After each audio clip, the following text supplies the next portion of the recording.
عندي لكم صيدة، كان بصيدكم كان صيدة. اليوم ضبطي لكم أحلى كبسة غنم محمرة نثرية على كيفكم. لمشاهدة الطريقة خلوكم معنا ولا تفوتكم في عيد الضحية. ترى صاج احنا شارين ذبايح ما نعرف نذبحهم، ما نعرف نقصبهم، ولا نعرف نطبخهم، ناطرين هالفيديو.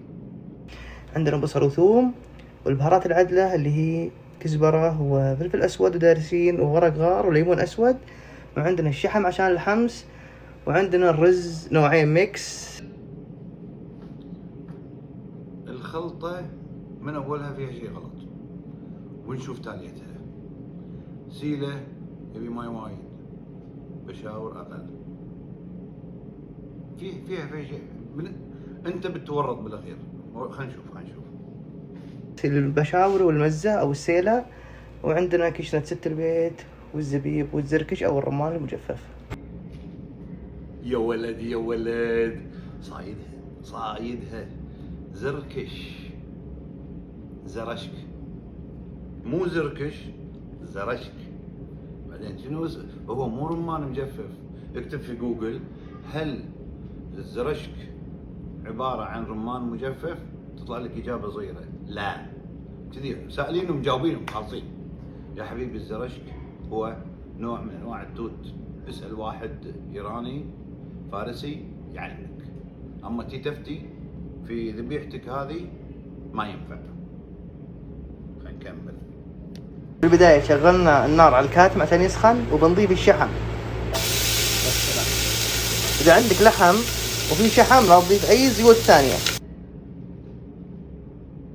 في سالفة الدهن هذه صدقت، الباقي عفستها، بس هذه صدقت. خلينا نكمل. اكتفي بالشحم اللي في اللحم، أطعم وصحي. زي ما تشوفين الآن ذوبنا الشحم. مدحتك في الشحم رحت حرقته، الله يطول عمرك. خلينا نكمل. انتوا عارفين البهارات العدلة زي ما قلنا لكم قبل فيها زيوت عطرية، فلازم نحط المطيبات على قولتهم ونحمسها مع الزيت، يطلع لها ريحة ونكهة. شيء جميل. قبل تحمر زي ما انتم شايفين، بعد كذا نضيف البصل. يا سلام على هالصوت. حتى انا احب الصوت هذا، بس يبي له شوية مراويس.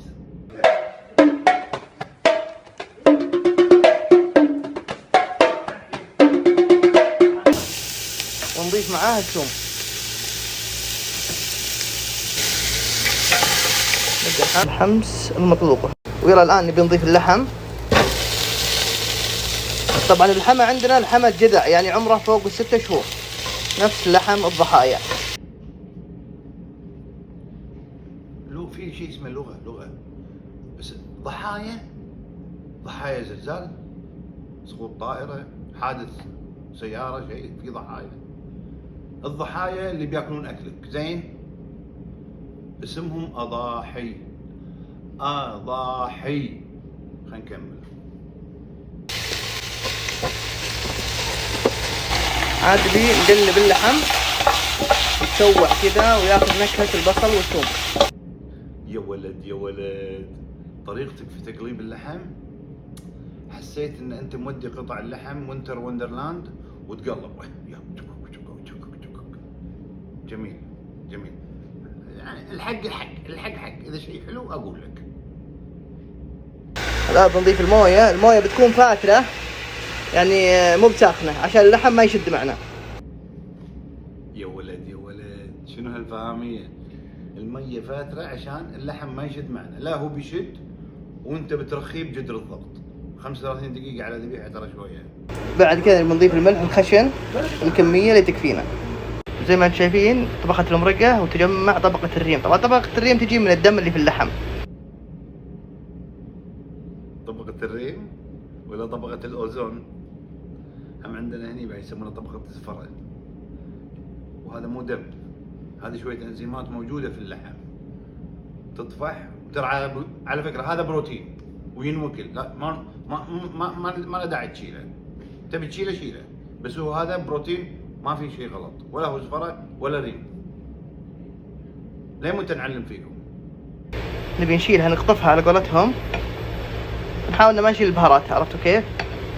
نشيلها زي كذا ونطلعها برا لين نصفي المرق. صفينا المرقة من طبقة الريم، نقفل الكاتب. يا سلام، طبعا ميكس صراحة جميل جميل جدا، اللي ما جرب ضروري يجرب البشاور مع السيلة. نقع الرز بموية ساخنة ومغلية.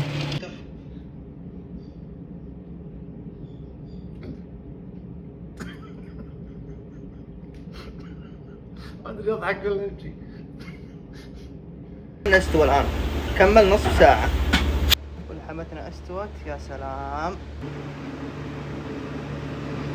ونعطيه رشة من بخاخ الزعفران.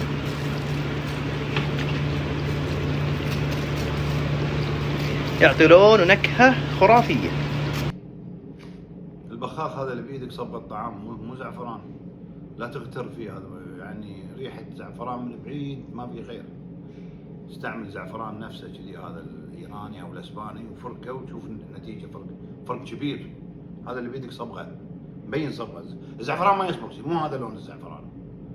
ال3 مليون هذول ملوتك اللي شايفين الفيديو، هذول ضحايا، هذول هم الضحايا. يشوفون فيديو مالك متروس اخطاء. 3,100,000 شايفه بعيني انا. ليش استفزيتني؟ يا والحين عادي بندخل الفرن للتحمير. نضيف الرز. يا سلام يا سلام. بعد ما نقعناه نص ساعة، نار عالية، نخلي الرز يتناظر بهالشكل لين ينتفض. الآن رزنا زي ما انتم شايفين بدأ ينشف من فوق. نضيف الرمان المجفف أو الزركش. توني معلمك، ليش تعيدها؟ توني زرشك مو زركش. نضيف الزبيب، نضيف الكشنة. عندنا كشنة هذه بمكسرات، وعندنا الكشنة السادة. يا سلام يا سلام سلام. نضيف رشة الكزبرة، وهذه من أسرار الطبخ، أنا معلمكم من أول.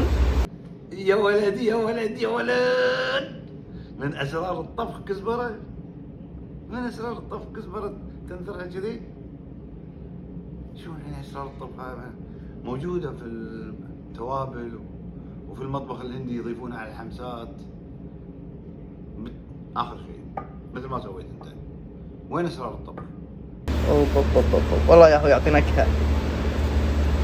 زي ما انتم شايفين نغطي رزنا، نقفله نار عالية. إذا صفر نعطيه ربع ساعة ويكون جاهز. رزنا جاهز الآن، كفتنا جاهزة. يا سلام سلم. يا سلام، شوف الألوان ما شاء الله تبارك الله. يلا ننسب رزنا. ايش نبي نسوي؟ نبي نقلب الكشنة، شفتوا، مع الزبيب والزركش أو الرمان المجفف. ما ادري اضحك ولا ابكي. يلا نبدأ نشيل. شوفون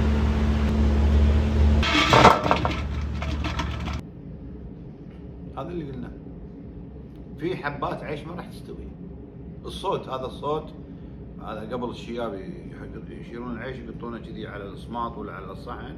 اذا طلع الصوت ما ياكلونه، يقول هذا مو مستوي، هذا نثري زياده عن اللزوم، وهذا ينفخ بطننا يعورنا.